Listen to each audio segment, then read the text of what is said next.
welcome to the Hookshot on the Miracle Sports Network. I'm Andrew. And I'm Nate. Today we'll be talking about 10 of our most underrated players in the league. Yes, so it'll be similar to last week with the overrated players, but this week we are doing the top 10 underrated players. But the draft is 1 week and 1 day today from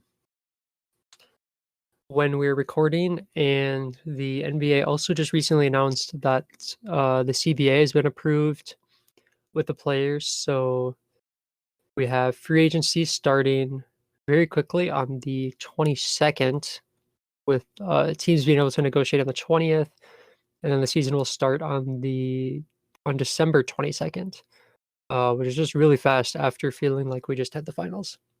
Any thoughts on any of the recent news or upcoming drafts, Nate? I think the biggest thing is just how quick everything's going to move with the draft happening mid-November, free agency starting 2 days later, training camps less than a month, and then the season starting before the end of the year. It will certainly be a unique time where there's not going to be a lot of time for draft picks and free agents coming to their new teams before the season starting. And we'll have to see how that plays out. Yeah, and salary cap stays the same, so Yeah. we'll see quite what the free agent market is and kind of a weaker free agent class, and if it'll be more like 1-year contracts or longer contracts with less money, or who knows what's going to happen.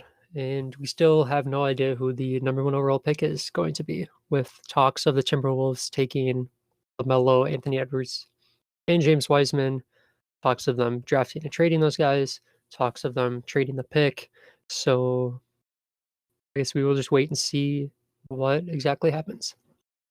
So the first guy I have on my list is OG Anunoby. He is a 23-year-old winger from the Raptors, entering his 4th season. And a big thing with him is his improvement from year 2 to year 3. His field goal percentage increased from 45.3% to 50.5% on more attempts per game. He brought his three-point percentage up from 33.2% to 39%, which is from a below average three-point shooter to pushing like top tier elite category almost. And his free throw percentage, he brought up from 58.1% to 70.6%. And his offense improvements were fantastic this season, but OG is also a great contributor on the defensive end. He was 7th in defensive win shares this last season, and he got some all defensive team votes as how young he is, becoming incredibly impressive. He's also a very high rebounding wing. He averaged 5.3 rebounds a game, up from 2.9 his last season. But granted, he was starting the season, so he had 9 more minutes a game. But really, OG does a lot. His offensive improvement was great this season, and he was just a nice option to kick the ball out to, and he didn't really need the ball in his hands much. And he certainly showed up on defense and contributed in other ways. He also hit he also had a really big shot in the bubble, a very clutch shot in the playoffs.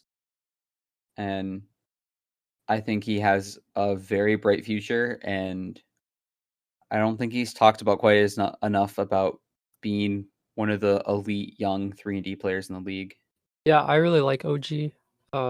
Like you said, I think his big shot in the playoffs against the Celtics, the game winner there, kind of thrust him into exposing him to some more fan bases. But yeah, I mean, he's got a really low usage rate. He's pretty efficient with what he does, and as Toronto kind of moves on from their team from a couple of years ago and some of those older players, I think OG will be kind of the future on their team, one of their key players. So on my list in alphabetical order, first person I have is Chris Boucher, also on the Toronto Raptors. He's a guy who not really many people talk about at all. He comes purely off the bench for Toronto, so he played in 62 games this season, 13.2 minutes a game. But I think he is actually plays some quality minutes, and no one really ever talks about him. So he's kind of a center slash power forward, depending on what he plays, and he does not shoot the three a whole lot. Only a couple attempts a game at about 32%. But what I really like is his kind of rebounding and defense, especially rebounding. He's up to almost 5 rebounds a game, with only 13 minutes, which is pretty solid. And he averages 1 block a game. So for the minutes he plays, I think he gets a pretty high block percentage relative to many other people. And he has slowly ticked up the amount of points he scored to 6.6. So about a point every couple minutes or so. But I think he was kind of old entering the league. He was 25 and only played 1 game that season. So this is his first season actually playing contributing minutes to a team and an actually good team. So I think if he really continues his improvement of kind of a lockdown of a good defending post player while also being a strong rebounder and scoring a little bit, he'll always be one of the lower usage guys, but being a pretty efficient scorer, especially near the basket, I think he can develop into a really high quality player off the bench. His win shares per 48 minutes, so the league average is about zero point 0.1, and he was up around 0.224, which is really, really good. And just contributes all around for the minimal points he plays, for the minimal minutes he plays. Yeah, I'd agree with a lot of that there. I think Boucher is certainly one of the more underrated bench players. And although I'm not sure if I really see him getting past that necessarily. No, probably not. I can think he could be a really good option off the bench. He had an expanded role this last season. It still wasn't anything too crazy, but it was certainly more than he had played mainly the last season. And I'd expect that role to increase again this next season, assuming he'd get re-signed, with the potential departure of Ibaka and Gasol with their contracts coming up. He could certainly have a bigger impact, and he's entering what would probably be the prime of his career, coming into Yeah. his 28 season. He's been what I've thought to be a very efficient blocker off the bench. Although that seemed to drop off a little this year. I think, averaged like 0.9 blocks a game last year, 1 block this year on a lot more minutes. Just his block percentage was nearly like half of what it was last year, which is a little disconcerting, but still just a piece off the Still, it's bench. pretty high. It's up Yeah, around it's still high. 7%. So It's still high, and I think there's still room for improvement.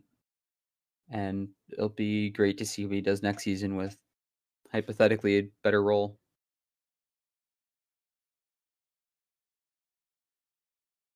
Well, next up on my list, I have DeAndre Ayton, the center for the Phoenix Suns. And I think a lot. I mean, first of all, I guess I know this is a guy you had on your overrated list, and I'm here with him on my underrated list, so we certainly disagree there. But I think a lot of the reasons DeAndre Ayton could be underrated is looking at his draft position. He was picked first overall in a draft where Trae Young and Luka Doncic went in the top 5. And certainly he hasn't quite done as well as those two, but that doesn't mean he's doing bad whatsoever. He's also just not talked about a lot for being a number 1 overall pick. I don't know if that's because he's in Phoenix or just because he's kind of been overshadowed by 2 of those other guys in that draft. But there's certainly a lot to like about him. And the thing that really made me open my eyes on him was what he did in the bubble. And as we all know, the Suns went undefeated in the bubble.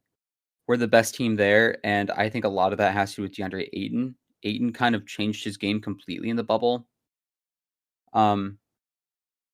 If you look at his stats from last season, overall he shot 24.8% of his field goals from mid-range. In the bubble, he brought that down to 22.5%. He shot 54.4% of his field goals from 0 to 5 feet. That was down to 50.4% from in the bubble. But the big one is 2% of his attempts came from 3 last season. In the bubble, that number skyrocketed up to 10.1% of his attempts. And he was making some of them. And he talked a lot about how in that quarantine time before the bubble, he was working a lot on his shot. And I see it a lot with some of these bigs, like Tristan Thompson comes to mind, for example. They'll just put out like highlight reels from practice of them just draining threes, but that doesn't translate into game. But DeAndre Ayton, he's been practicing and it's looking like it's starting to translate into game, which is incredibly promising, especially when you take into the fact that he's still only 22. He's incredibly young. There's been a lot of questions about his defensive impact, but there was certainly some solid defense improvement from year 1 and 2. And he also missed a sizable amount of games last year with a suspension where he'll get more time to play this next year, you would think. And I think he just has a strong team impact overall and was probably, I mean, I'd probably argue he's the biggest reason why the Suns went undefeated compared to what they were doing before the bubble last year. Yeah, he's definitely someone that I'm excited to see next season. See what he does if he improves at all. He only played 38 games this last year, but if he can start developing a little bit of a 3-point shot and kind of continue to improve on defense, I think he will definitely for sure be a quality player. Because he's young enough to develop and is good enough to become something good. So we will see, I guess, where he goes. So the next player on my list is Jaylen Brown, a wing for the Celtics. And I think Jaylen Brown is kind of seen as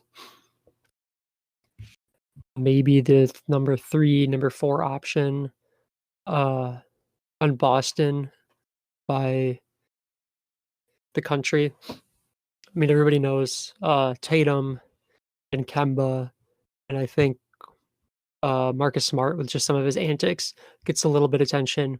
But Jaylen Brown is quietly really improving every year. And I mean, just this year alone, he improved his scoring to 7 points a game more, only adding 8 more minutes and increasing his field goal percentage. But he's a pretty elite 3-point shooter at 38% with about 6 attempts a game.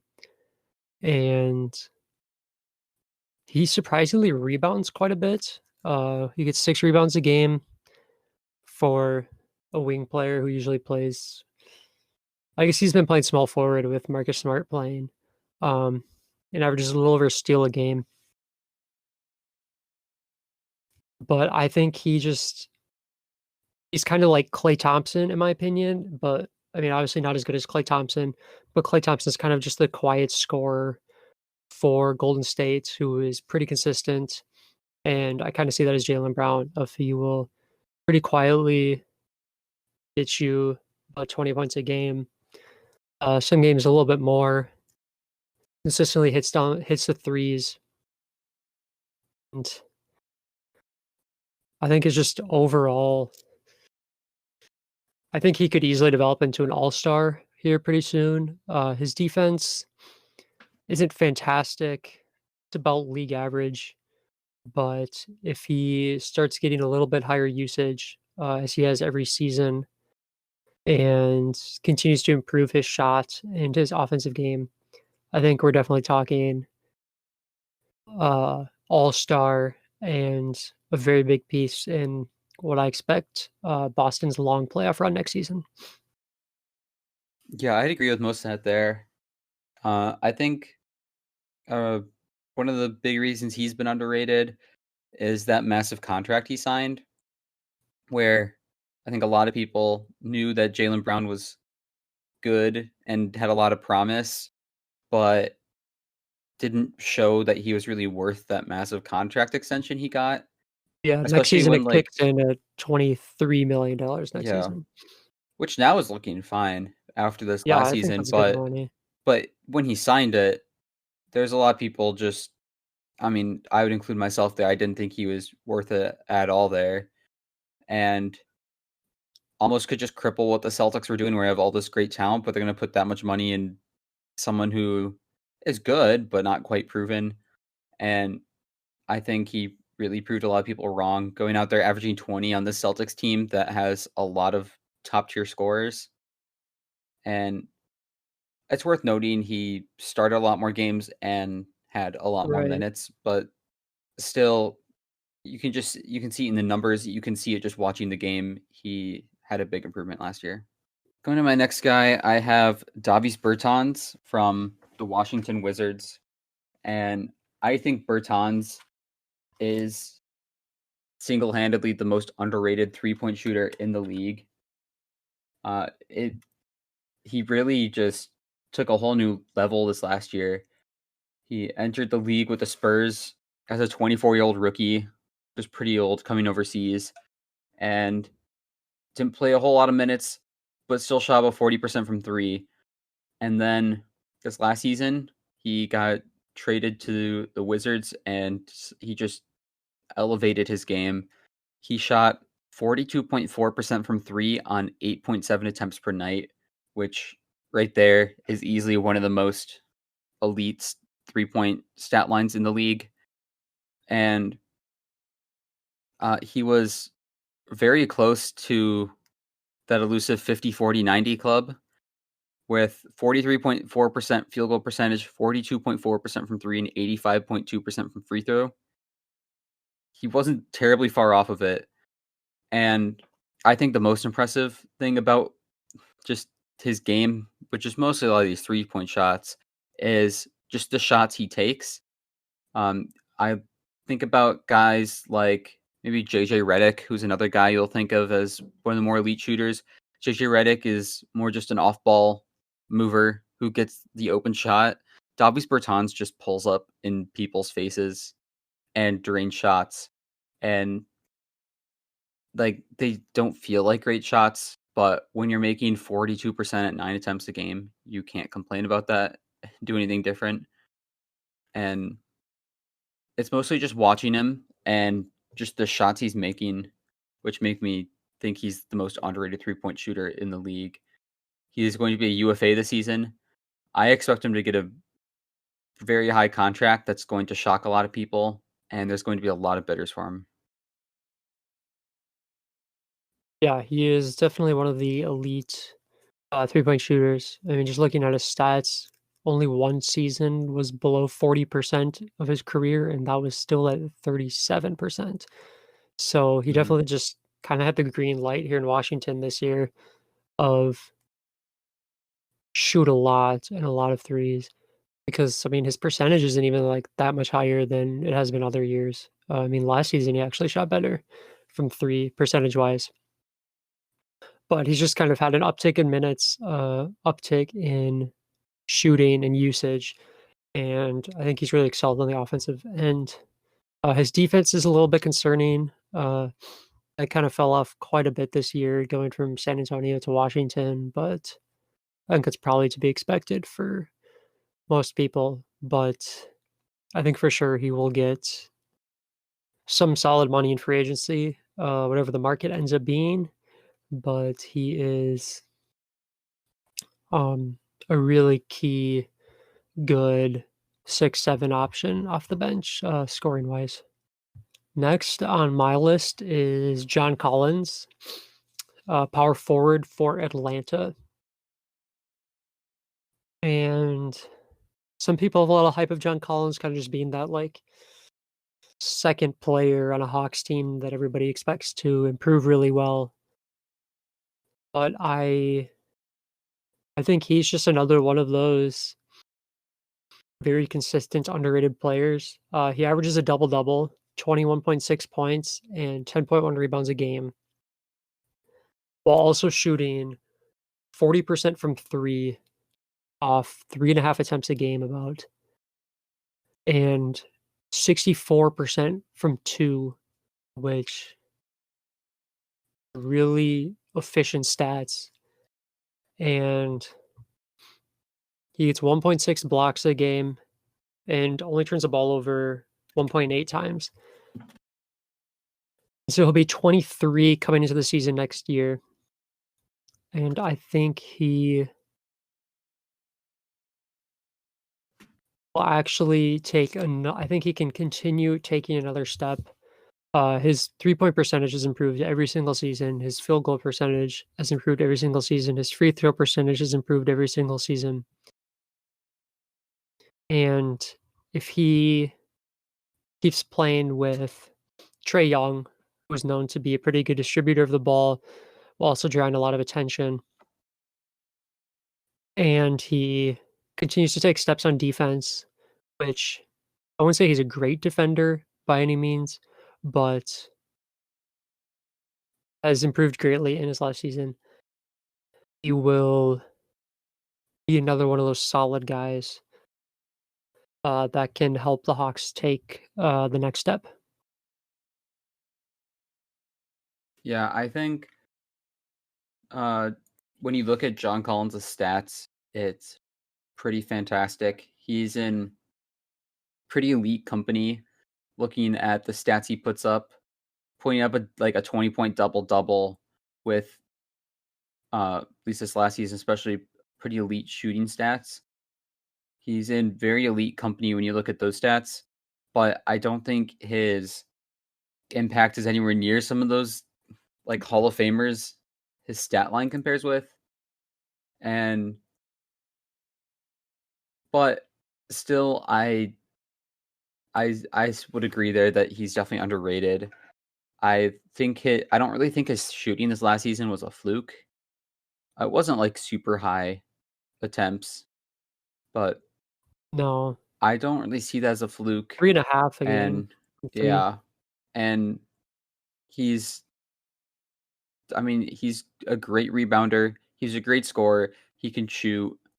His defense isn't the best, but I think he's probably the second best thing the Hawks have right now for their future, and which makes me confused as to why he's in a bunch of like trade talks as well, saying maybe the Hawks want to take like Obi Toppin to replace him, and I don't know. I think with all that, there's certainly a lot of disrespect on his name. Yeah, I mean, just this season, I mean, it's only one stat, but he was about tied with Jason Tatum on win shares this season. Jason Tatum had 5 and John Collins at 4.9. So he definitely is very quietly contributing quite a bit to this team. Well, going on to my next guy, I have Bojan Bogdanovic from the Utah Jazz, and I don't know why he's been overlooked for as long as he has. I think he pretty much came into the league and was pretty good. I mean, maybe it's because he came into the league as a 25-year-old rookie playing overseas, but he, he was. I thought he was really good with the Nets as kind of their spot starter, first guy off the bench type of guy, and then, he played like a few games in Washington, He certainly stepped his game up in Indiana, and he took another step up this last year in Utah. I think he's just simply one of the biggest factors on that Jazz offense, where, I mean, you look at a lot of guys there who you would think to contribute. Donovan Mitchell clearly does. Mike Conley was a disappointment this year. Rudy Gobert is solid, but he's not going to add a whole lot offensively. And Bojan Bogdanovic was definitely that guy. He, as well as Bertans, who I just mentioned, had one of the more elite three-point shooting stats in the league at 41.4% on 7.3 attempts per game. And a lot of that comes from him being one of the most elite corner shooters in the league. He was the league's leading scorer from that right corner three. And him as well was close to that 50-40-90 club we talk about with those elite shooters, with 44% from field goal, or just overall field goal percentage, 41.4% from three, and 90.3% from free throw. And he also averaged a career high 20.2 points per game this last season, which, I mean, is a great stat line. These, like, I mean, just looking at his numbers, it doesn't even feel that far off of like some all-star numbers. Incredibly efficient, high scoring. At his age 30 season, he just put up his best year, and I just don't understand why he's not talked about more as being such a great player.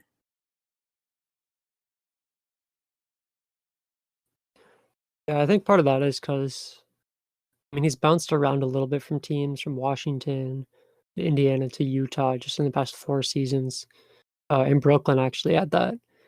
So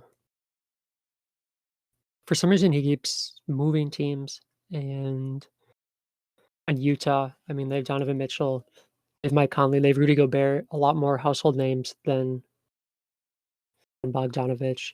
So I think just him entering the league pretty old has kind of just like hurt his recognition of how good of a player he is. But the stat that really stands out to me for him is Utah was 8 points better than their opponent, or just in general, they were 8 points better per 100 possessions than when he was on the court versus when he was off the court. So that shows he is contributing greatly to this team, uh, especially on the offensive end, and is just a guy that's not really given any credit for that. So 4th on my list is James Harden here. I mean, everybody knows who James Harden is. MVP, 6th man of the year, 3-time scoring champ, 8-time All-Star. But what I think is underrated about him is I don't think he gets the respect and the appreciation of how incredibly good of an offensive player he is. And defensively too. I think people a few years ago for sure, there were some memes going around of how did James Harden get an all defensive vote? Like, look at his defense. He stands there and just watches everybody. But I mean, he has, so the past 3 seasons, he's led the league in scoring. He's had the past 2 seasons, he's had the best value over replacement player of anybody in the league. He's had the best box plus minus 2 of the past 3 years. His offense has been the best 2 of the past 3 years. His defense, while not super high up there, is not even that low. I think he was maybe between 30 and 40, I believe, on his defensive box plus minus, I believe, this season.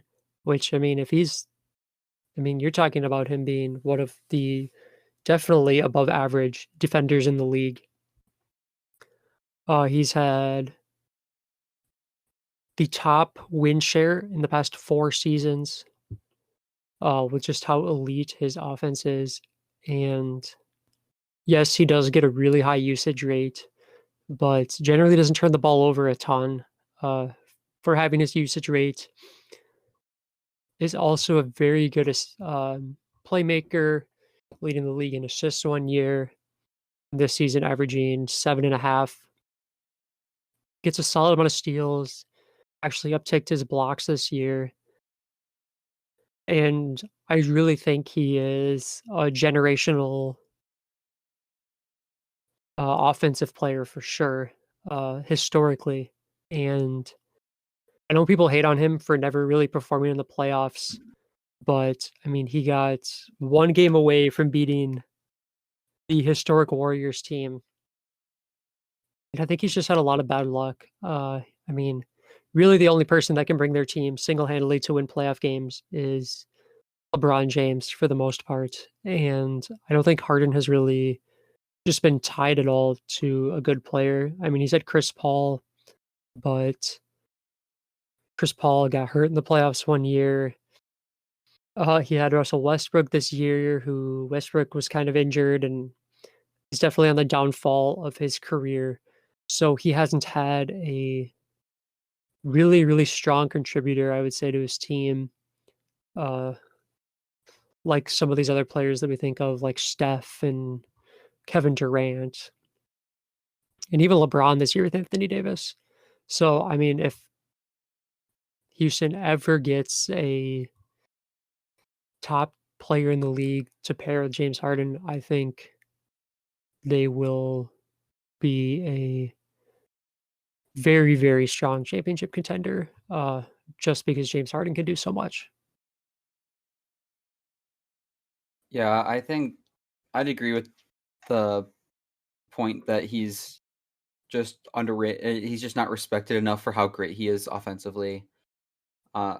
Especially when you look at his like how he scores his points. It's a lot of ISO, which is and just like ISO out of like the 3-point line, which I feel like is not something we see a whole lot, especially to the extent of what Harden does. And also his ability to draw fouls is Yeah, something that that too. goes completely underrated. And I mean, because of that though, I hate watching Harden play. Um, I remember watching him play the Timberwolves a few years ago in the playoffs, where it was just so annoying because he just kept going to the line, getting all these really annoying calls. But that's a skill that he is just absolutely elite at getting those calls and going to the free throw line, and he knocks them out a very high percentage.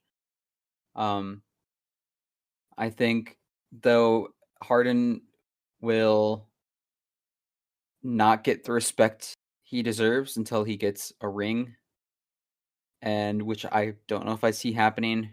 Probably not. He probably had his best shot in his when he's like 22 with Oklahoma City, and I don't see the current Rockets team competing for a ring.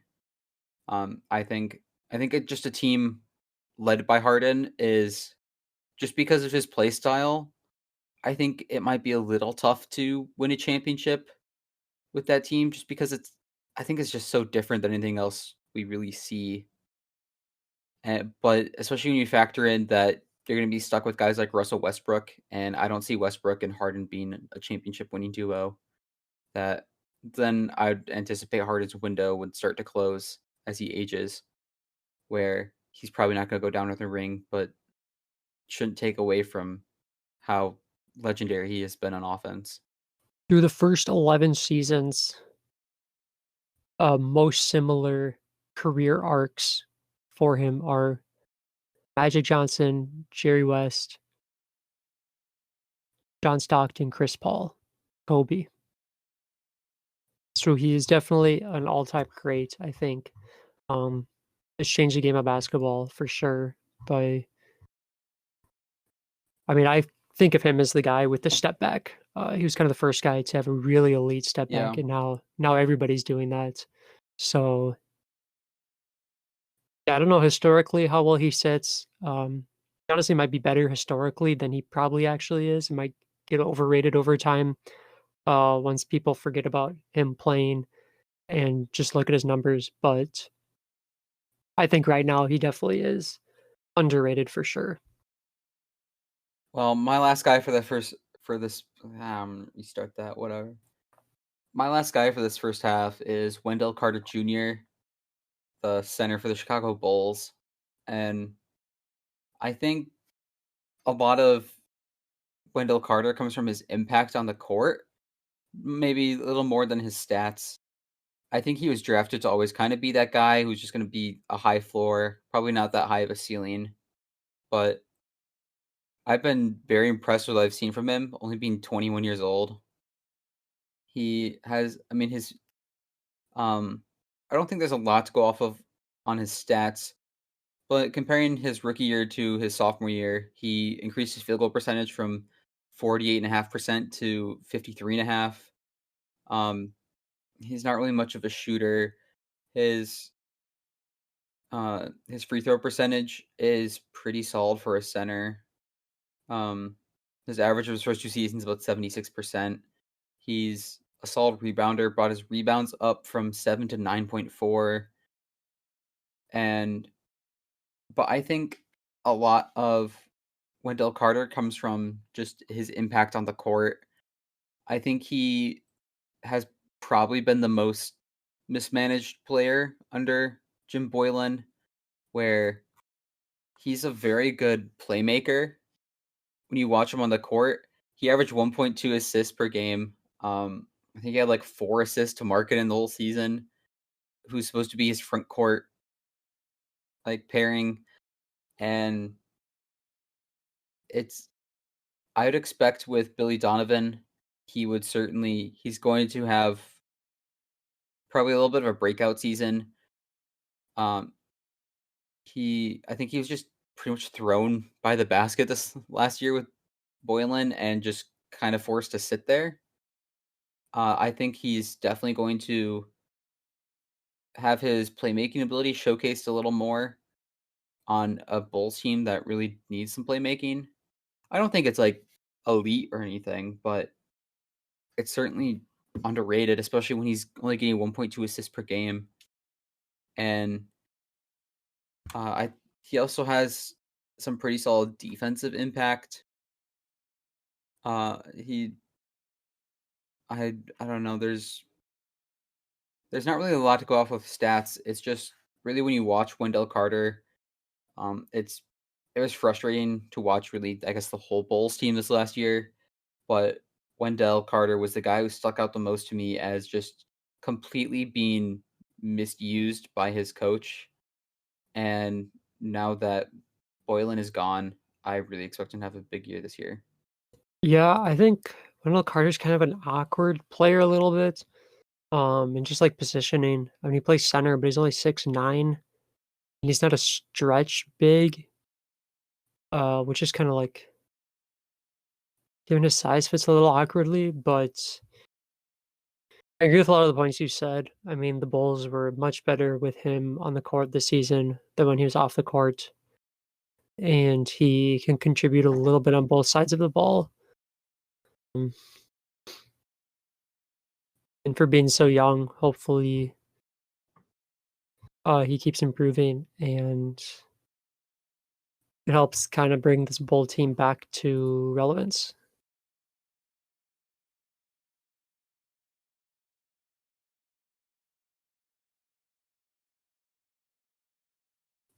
The next player on my list is Jaren Jackson Jr. Post player for the Memphis Grizzlies. Jaren Jackson Jr. again is pretty young. He is 21, I believe. Yes, just turned 21 a little while ago. I think he's a little underappreciated. Missed a few games this past season from injury. With Ja Morant in Memphis, I think he just kind of takes away the attention from Jaren Jackson a little bit. But Jaren Jackson is another just elite three-point shooter. He's 6'11".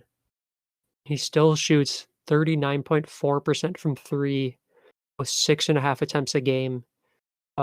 He has pretty much tripled his attempts from last season. So that shows you that he's been working on a shot a lot. He can use his length to just get a decent amount of blocks as well and steals. His rebounding is pretty low, honestly, for what I would expect, for a guy who is as tall as he is. But he is a decent amount of a perimeter player and does contribute a little bit defensively. He's not fantastic defensively, but definitely average. And I think if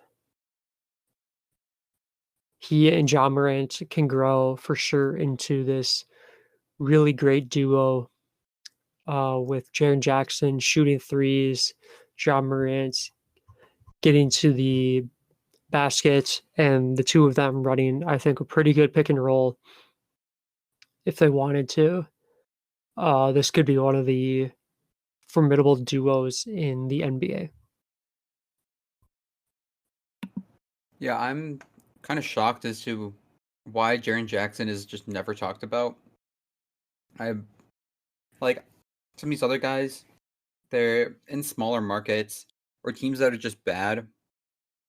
And I mean, Memphis is a middling team, not in a big market, but I feel like they've been in the national media a fair amount with how great Ja Morant has been doing. And those young players always just being in the national media there. But the improvement from year 1 to year 2 was pretty astounding. He didn't really play a whole lot many more minutes. He played about like 2 more minutes a game and increased his point total by like almost 4 points a game, shot nearly 4 more threes a game, and brought that percentage up by nearly 40%. And only that, he's a fantastic contributor on defense as well. I think he's one of the best young big men in the league, but he's just never talked about. And I do have some questions though about his fit with like the direction the NBA is going. He's clearly a great stretch big, but they have him playing power forward a lot, which I don't really think he's much of a power forward in the current NBA. I mean, he starts along with Jonas Valanciunas, who, I mean, he can knock down a three from time to time, but he's not really taking a lot of threes, and he's staying more down low. He's also a high rebounder, which I think contributes to his low rebounding numbers you talked about. But I would really like to see what happened if they were to maybe move on from Valanciunas and have Jackson play the five. Yeah, he played a lot more five this season than last season, but was about 50-50 position-wise. Moving on to our second half here. My first guy is Dorian Finney-Smith, for a forward from the Dallas Mavericks. And Finney-Smith is a guy who goes underrated as kind of being the defensive leader for the Mavericks starting lineup. The Mavericks as well have been a team that have been talked about a decent amount because they have Luka and Porzingis, two of the best young players in the league. And Dorian Finney-Smith is a guy who started 68 out of 71 games for them last year. He's I was his 4th year in the league. He started a solid amount of games all 4 years on the team. And I always think people are starting for a reason. He's never had an incredibly high offensive output. And like I mean, he started 35 out of 81 games rookie season, 13 out of 21 games sophomore year, 26 out of 81 his third year, and 68 out of 71 this last year. He's been starting a solid chunk of games every year, and it's mostly because of his defensive impact. He's not really like a high rebounder, like a terribly great playmaker or anything. The best he's done on offense has been this last year, His 3-point shooting is pretty solid at 37.6% on 4.3 attempts per game, which was a drastic increase from being about a 30% 3-point shooter the 3 years before that. And I mean, he's 27. He's certainly a little older. I feel like he should just be about entering his prime. And his impact truly comes on that defensive end where he's not afraid to go out and guard the other team's best player.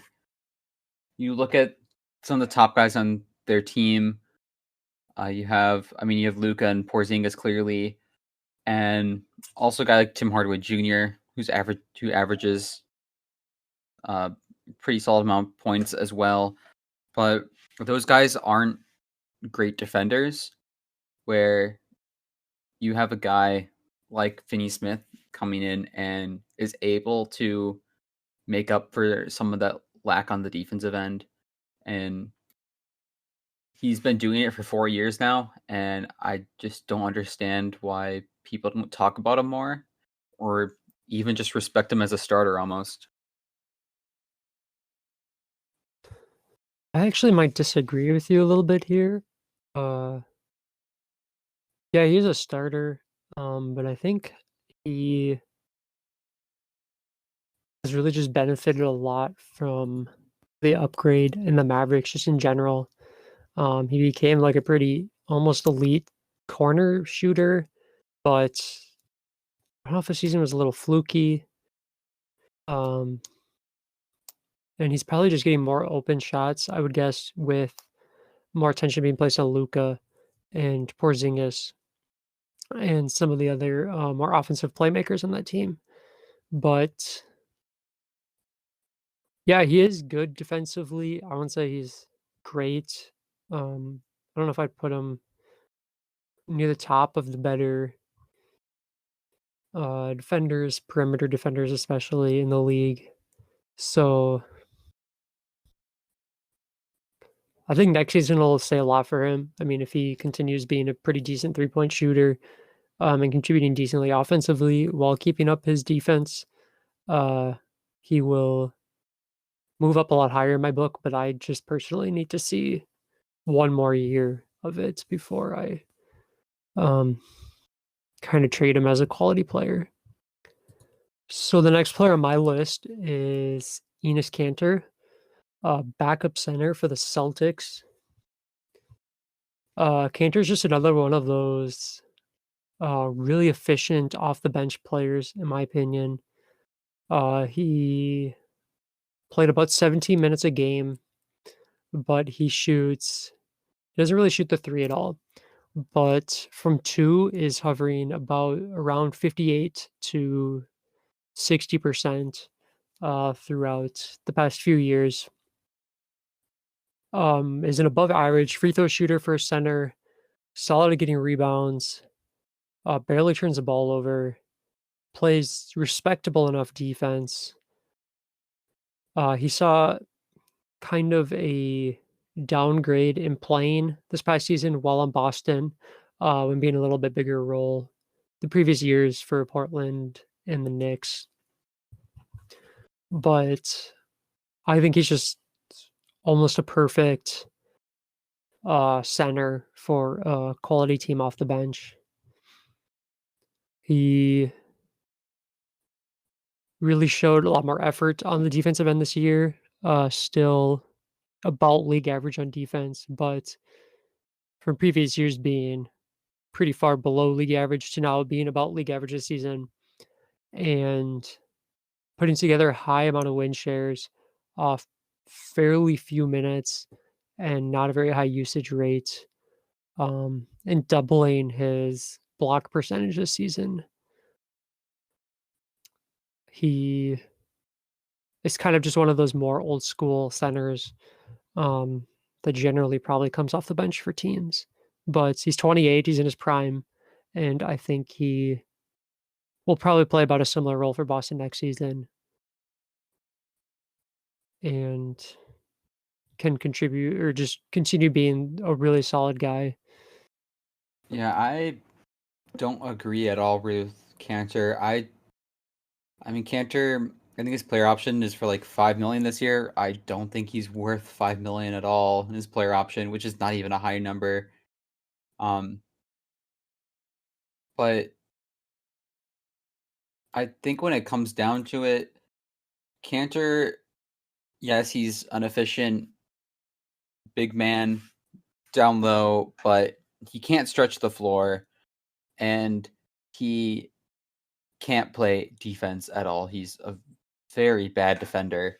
And when you look at the way the league is going nowadays, it usually if your big man is going to be, I mean, usually I guess really just with big men that big in general, you usually either look for a guy who is a really good shooter and maybe a stretch big, or a guy who's a solid defender.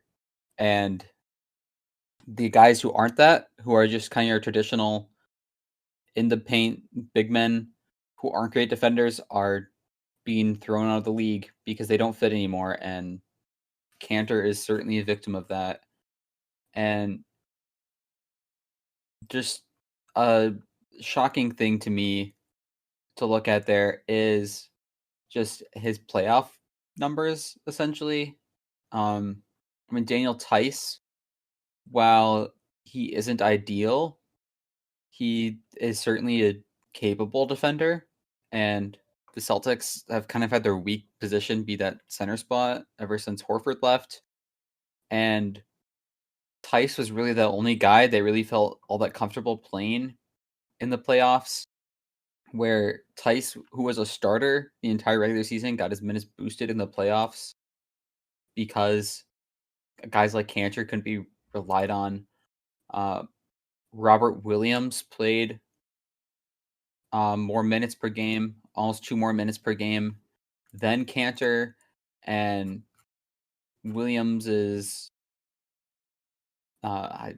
he's young and pretty streaky, I guess you could say, where a guy like Cantor, who should be in his prime, who has put up what appear to be some solid years before him, I think is just can't really compete and play in that modern NBA anymore. Well, going on to my next guy, I have pretty much career bench player in Langston Galloway, who I mean, he's clearly not a big name, but I think Galloway is certainly underrated from the standpoint of just people don't even know who he is, essentially. I think there's a solid amount of people out there that just don't know anything about him, know who he is. He's 28, almost 29, combo guard for the Pistons. He's more of a shooting guard, but he's undersized at 6'1". But I think he is certainly underrated because he's one of the most elite corner 3-point shooters. He shot 62.1% from the left corner 3 this last year. And just looking at his basic 3-point numbers, he shot 39.9, so basically 40% on 5 attempts per game coming off the bench. And that's an incredible number. His free throw percentage is high. He jumped his field goal percentage jumped a bunch this last year from 38.8% to 43.5%. He scored more, averaging slightly over 10 points a game. He doesn't turn the ball over much. He has I believe he has the best assist to turnover ratio in the league out of qualified players. And he's not the greatest contributor defensively, but I think he's just an extremely reliable guy to come off the bench and probably I'd argue even one of the better bench players in the league. And he's just a guy that people just don't even know and is never talked about. Yeah, he definitely is a really quality bench 3 and D kind of type guy a little bit. I don't know how much I buy into his assist to turnover ratio, considering he only gets 1.5 assists a game. Oh, here I found Um, it's his turnover percentage. He turnover has a percentage. 6.5 estimated turnovers per 100 plays, which is the lowest in the league amongst Oh yeah, he those has led eligible that in the players. league the past 2 seasons. Yeah. I see that. So, I think he's kind of entering the end of his, or kind of the starting a little bit on the downfall of his career. I mean, just defensively, he's like slowly he's improved a lot offensively throughout his career, but he's kind of just gotten worse every year defensively. Um, so yeah, I agree. People really don't know who he is or really give him any credit, but kind of being on Detroit and how bad Detroit is, I don't know if I really necessarily see him getting any quality respect within the league. But is he a free agent? I think he is, I isn't he? believe so. The Yeah. UFA. So maybe he will go somewhere else for another team and continue his 3-point percentage shooting and hopefully maybe on a contributing team and get some more recognition in the league. So the next player I'm talking about is Mitchell Robinson, another one of these kind of traditional centers, I would say. I think he plays for the Knicks, and the Knicks are kind of seen as not really having any good players, essentially. Most people would say, but I think he is just disrespected for how good of a defensive player he is, especially. So he's 7 feet tall. He led the league this season in field goal percentage, which I mean he never shot a three, and I believe yeah, 61% of his shots were dunks. So I mean, if you do that, yes, you will get a very high field goal percentage, but still leading the league in that category.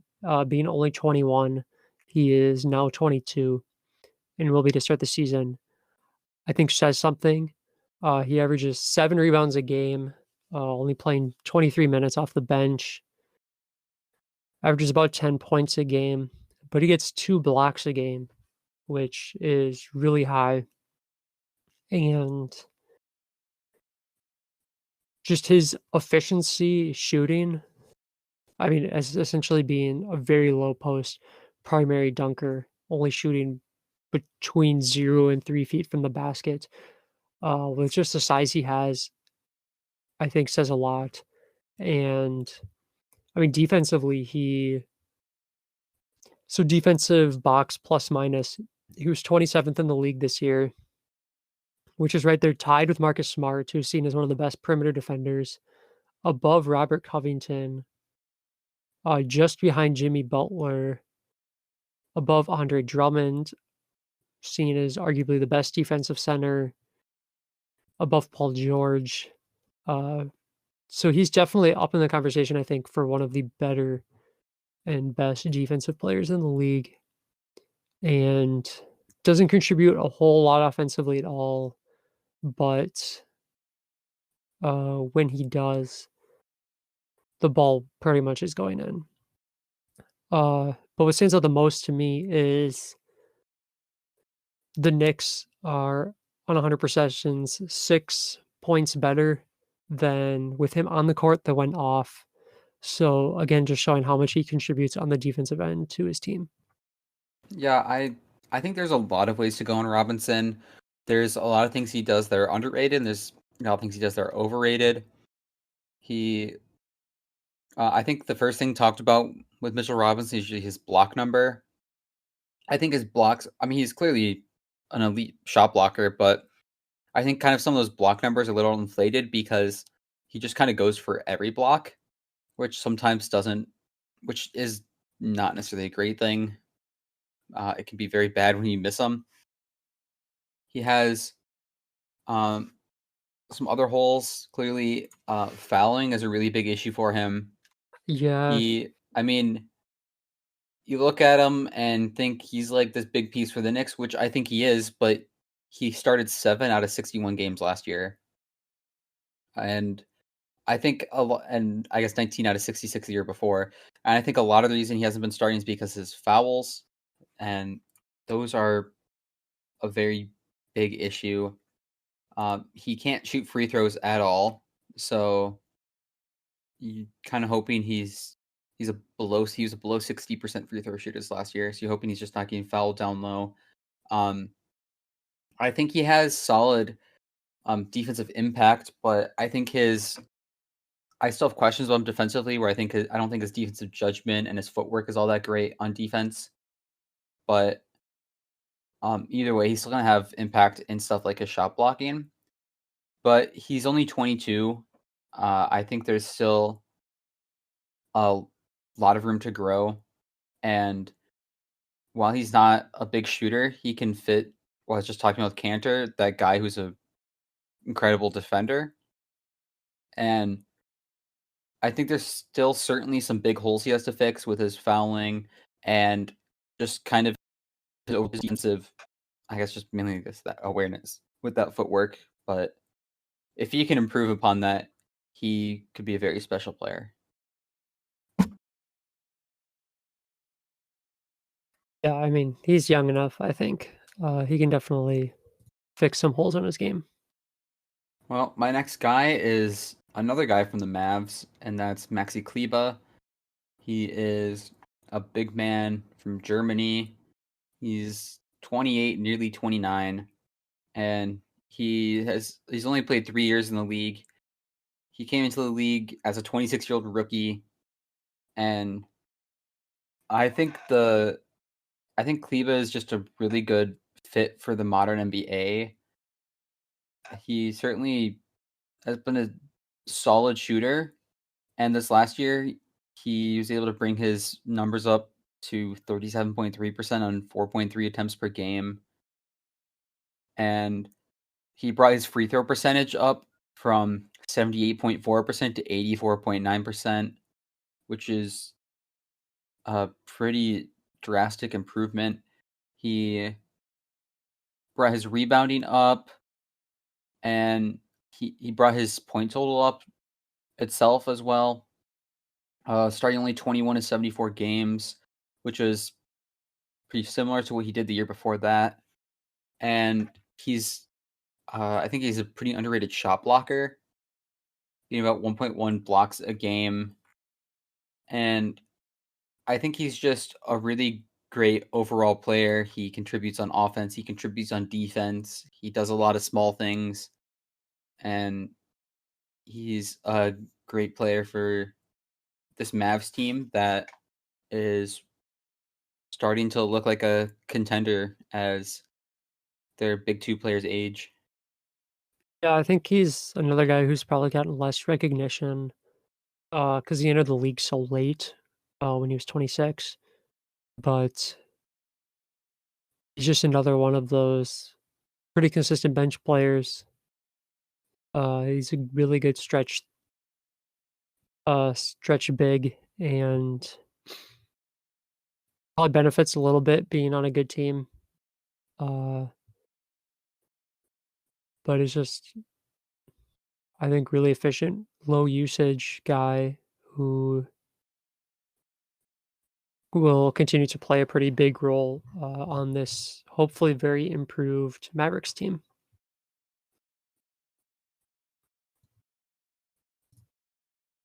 So next on my list is Marcus Smart, guard for the Celtics.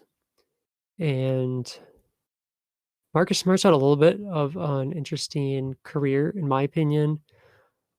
Came in as this really good scorer from Oklahoma State, I believe, from college. Yes, and that's what he was known for. And talking about, I think he scored 40 points, like, multiple games in college, his, final season there, and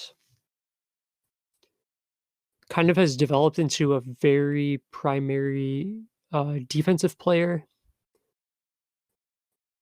And I see him as one of the elite, perimeter defenders in the league, which I think really gets underappreciated in general if a guy is a very elite, defender. But he was starting in the playoffs for Boston, and for most of the season. He shoots okay from 3. Last season was about 35% off 6 attempts, which isn't fantastic, but it's solid for a guy whose primary role is defense.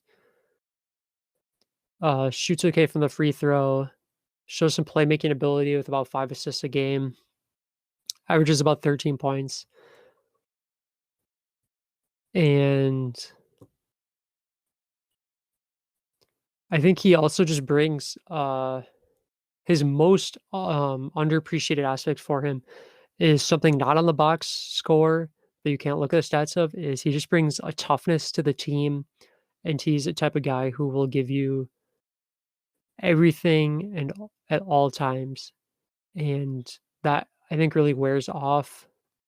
Kind of guy like Patrick Beverley will give his team everything and is another strong perimeter defender, but Marcus Smart's only 26 right now, which he's approaching his prime.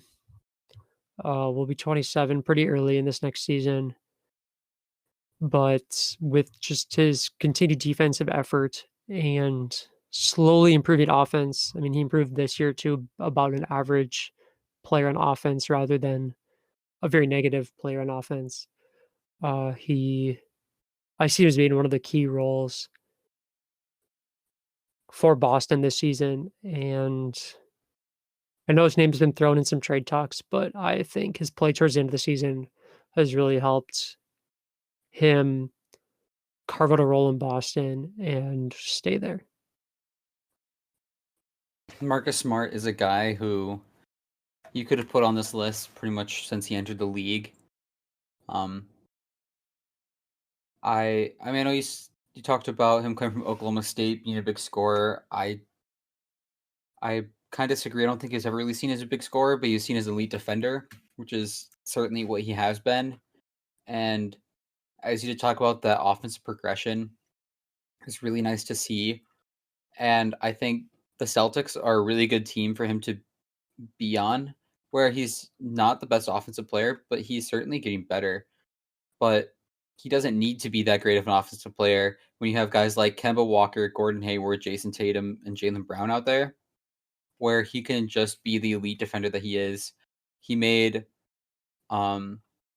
his second all NBA defensive first team this last season, and he is certainly one of the, like, undoubtedly one of the best defenders in the league. And I think uh I think he's slowly starting to come back up in the discussion as the Celtics are becoming better. His impact, I think, is being felt more. He's starting to become less and less underrated, but I I would still agree there that he's pretty much always going to be underrated with how great he is defensively.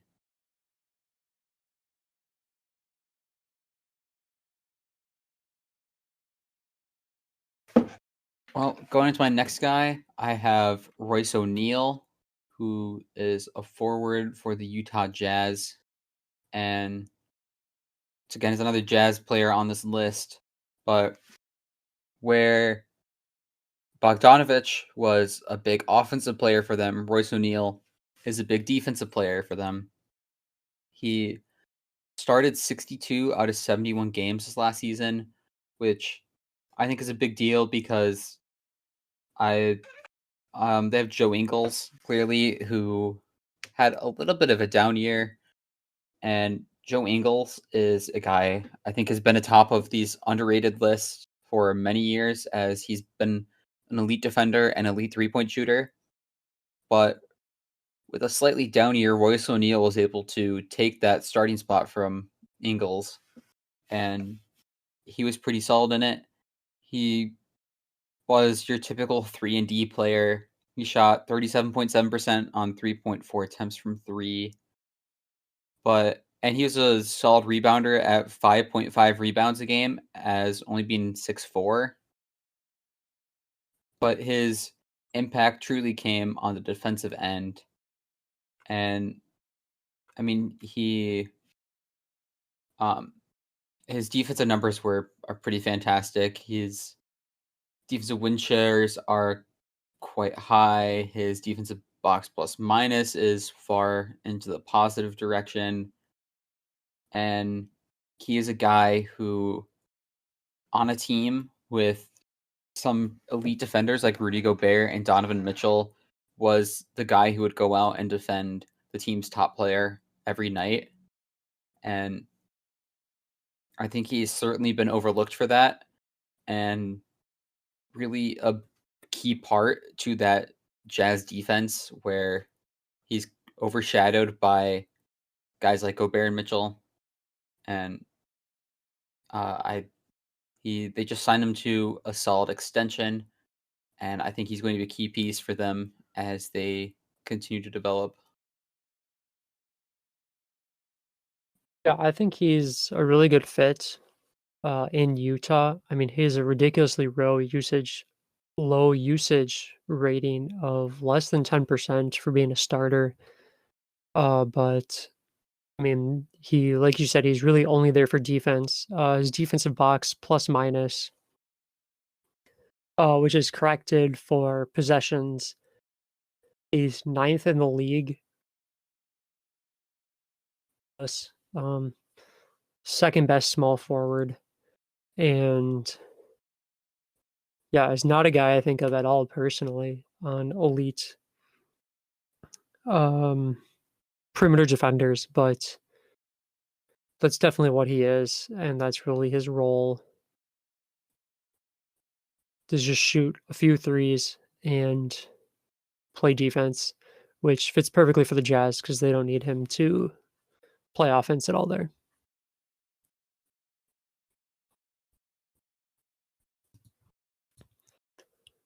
But getting down to the end, the next player on my team is Karl-Anthony Towns, and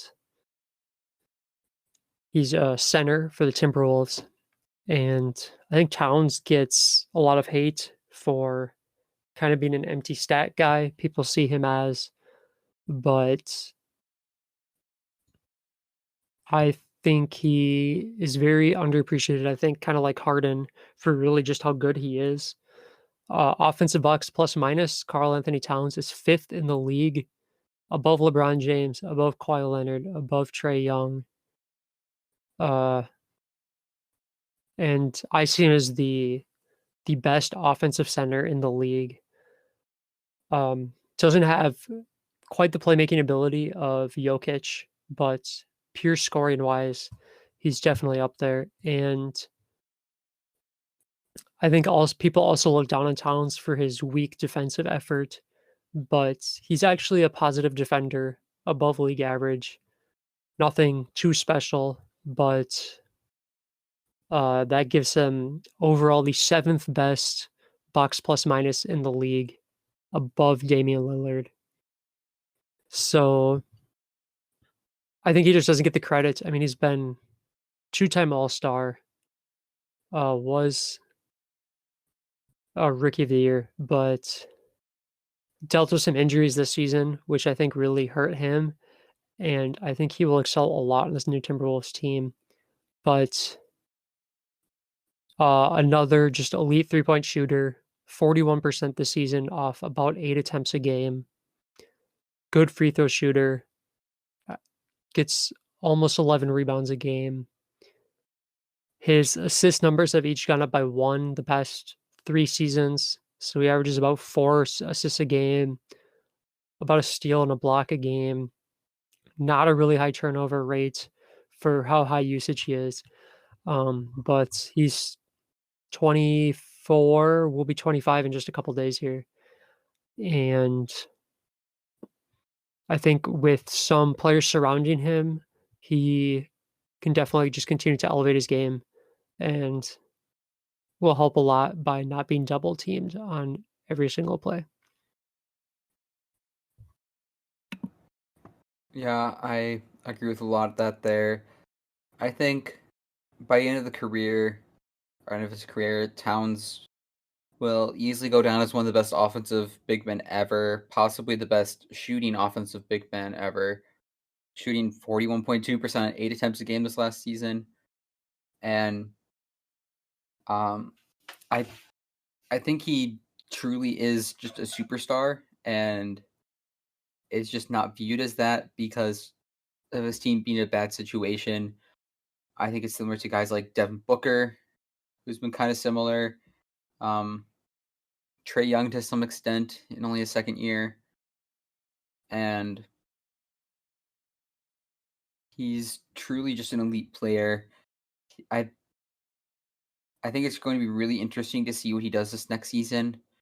The whole Timberwolves system is kind of based around Towns, where they like a lot of open threes, a lot of cutting, and great playmakers.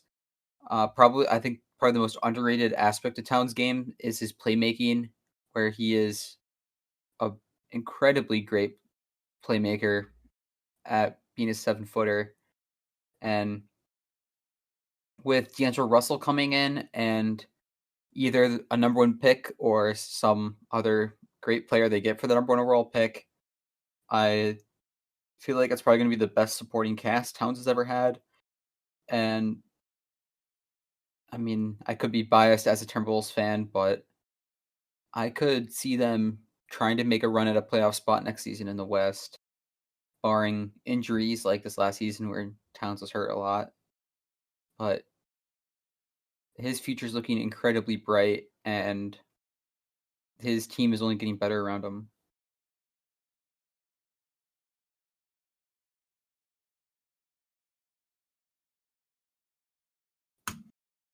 Well, going on to my last guy, I have Colin Sexton, combo guard for the Cavs. And the thing that just strikes me with Colin Sexton is his efficiency at scoring, which is just kind of odd because that's not at all what Colin Sexton seemed like coming out of Alabama. He seemed like a decent energy, undersized scoring shooting guard, who's like just inefficient. And he's been that in the NBA, just he's done it efficiently. He is he's still only 21 years old. He'll be 22 by the time the season starts. And entering just his third season, last year he shot 47.2% from field goal, 38% from three, and 84.6% from free throw, which once again to some of these other offensive guys talked about is incredibly high to that 50-40-90 club. But I find it more impressive from a guy like Colin Sexton, who's relied upon much more than guys like Bertans and Bogdanovich. He increased his efficiency a lot. His player efficiency rating was 16.3 this last year, which is up from 12 his rookie year. His defense is quite bad. He's one of the worst defenders in the league right now, and there's not really any other way around that.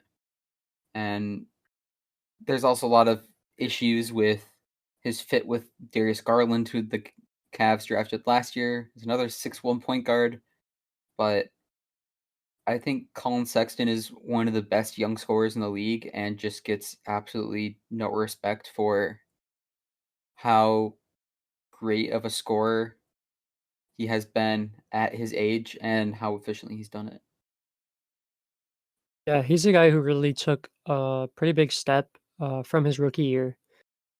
He will, in my opinion, probably forever be limited by how good he plays defense, which is improving from his rookie season, but hard to know really exactly what that will end up being. But like you said, he's only 21. I think he has great potential of being kind of one of those elite takeover players in a game that when you just need points, he can get it for you. That's what I saw a lot of him in college. And as he gets a little older and adjusts a little bit to the NBA, I really think he can be one of these key parts of Cleveland if he stays there, or if the fit isn't good, he goes somewhere else.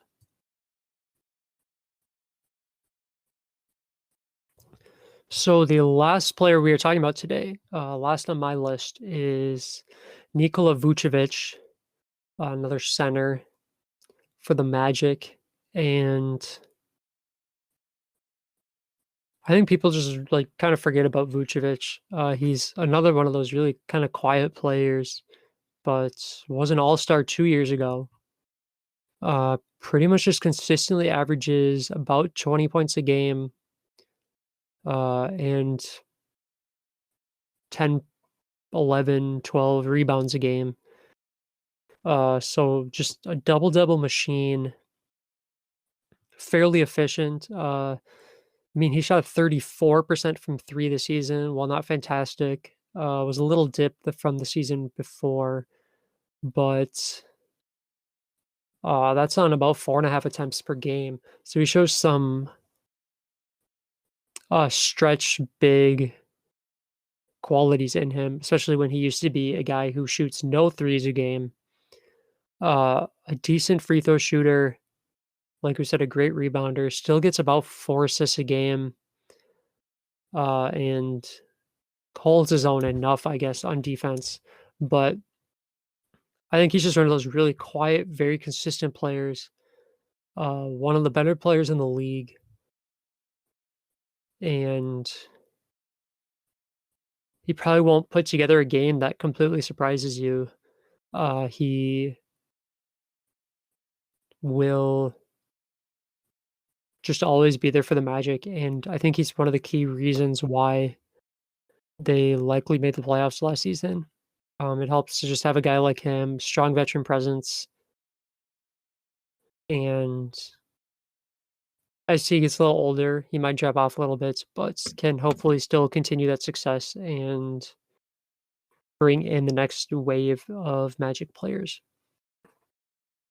For me, Vucevic has been one of the most underrated players in the league for many years. I've been incredibly high on him for a long time, and I mean, he's a fantastic player, but I feel like his window of being good is starting to close as he ages. His team is going nowhere, and the move towards more small ball, I guess, just bigs, where Vucevic is still a guy who can thrive in that upcoming league, though, where he can certainly stretch the floor a bit. He's not a horrendous defender. He's been a terrific scorer and a terrific rebounder for quite a long time, but he's still just kind of trapped on that Magic team that doesn't really seem like they're going anywhere. They've just been kind of stuck in mediocrity for years. I think it'd be incredibly interesting if he got traded to a more of a contender, and I think if that would happen, I think people would really start to realize how good he is. But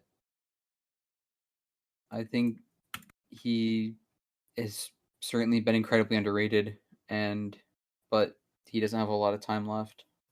Yeah, well, that wraps up our list. Well, thanks for listening this week. Please rate us 5 stars on your preferred podcast platform.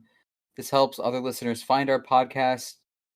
Next week will be the draft, so we're not exactly sure what we'll be talking about, but we'll record an episode after the draft and we'll just talk about our draft reactions. You never know what will happen. There could be a big trade, there could be some slides, maybe some draft steals. Yes, so you can check us out on all social media. We are Miracle Sports Network on Facebook and Instagram, and Miracle Sports NW on Twitter. We also have placed our podcast on YouTube on just a little bit of delay, and we are pretty expanded on where our podcast platform is. So you can check us out at a variety of locations, or you can find links to all of those at anchor.fm/thehookshot. But we will see you next week.